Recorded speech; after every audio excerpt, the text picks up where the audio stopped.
Good morning again, YC. I don't know if you know this about me, many of you might, but I am a father of 8 children.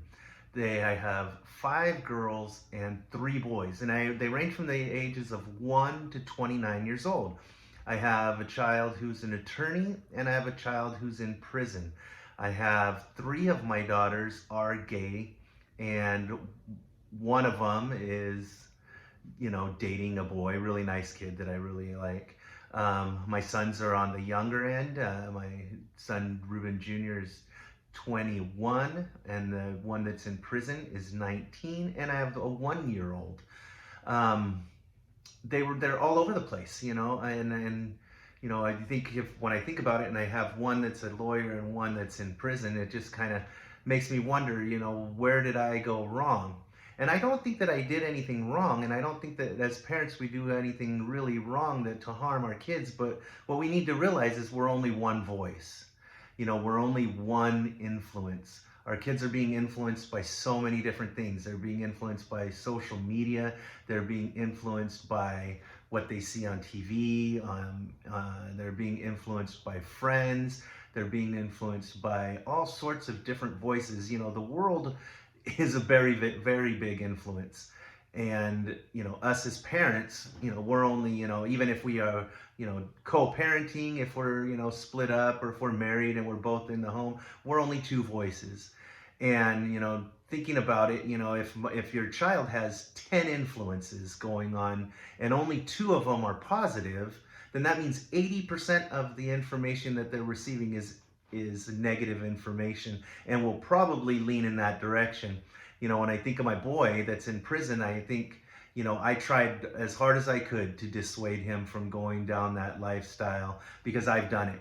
And, it's almost like I saw him running down the hallway, and I'm yelling at him and I'm telling him, don't run there, you're going to hit the wall. And he's looking back at me saying, Dad, no, I'm not. I got this under control. My friends got this under control. They've got me. Nothing's going to happen to me. And then he ends up locked up.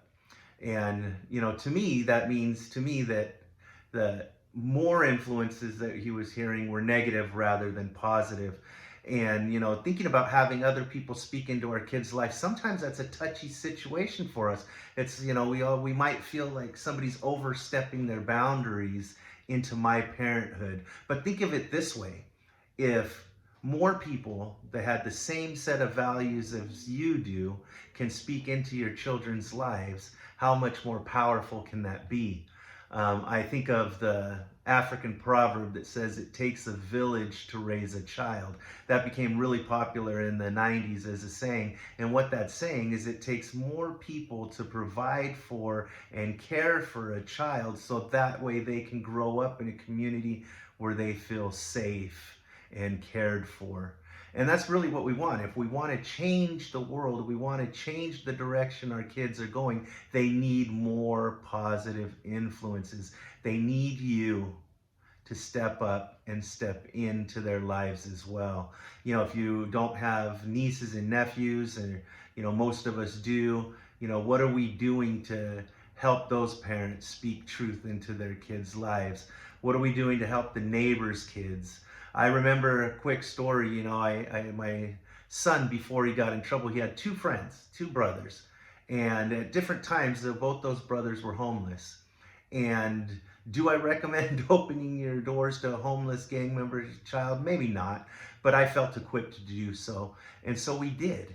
And we did our best to influence them.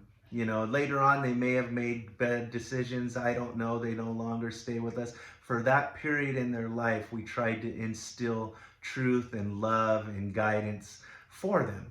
And I believe that we did good with them, because we haven't heard that they've done anything wrong. We didn't hear that they're locked up again. Last I knew, one of the guys was seeing his son, and then he got into trouble and talked to his probation officer, and I really haven't heard anything else from her, that he continues to be in trouble. So, we may not see the fruits of that, right away, but we're still wanting to see a change in our youth. So my wife and I still do the best we can to be the best role models we can possibly be, because our mentoring statement says that I will be an observational mentor to the youth in my sphere of influence, and be an intentional mentor to a few. So there are kids that are watching you. There are parents that would love to have you step in and show them that you have their values at heart and you just want to be a positive role model for our students. If we want to see change in the world, we have to be the change we want to see, and we have to be intentional. I love you all. I love your children, and I will do anything that I can to co-parent, to help you out, to give you guidance, to give you pointers. All you got to do is ask. Have a good day, YC, and talk to you later.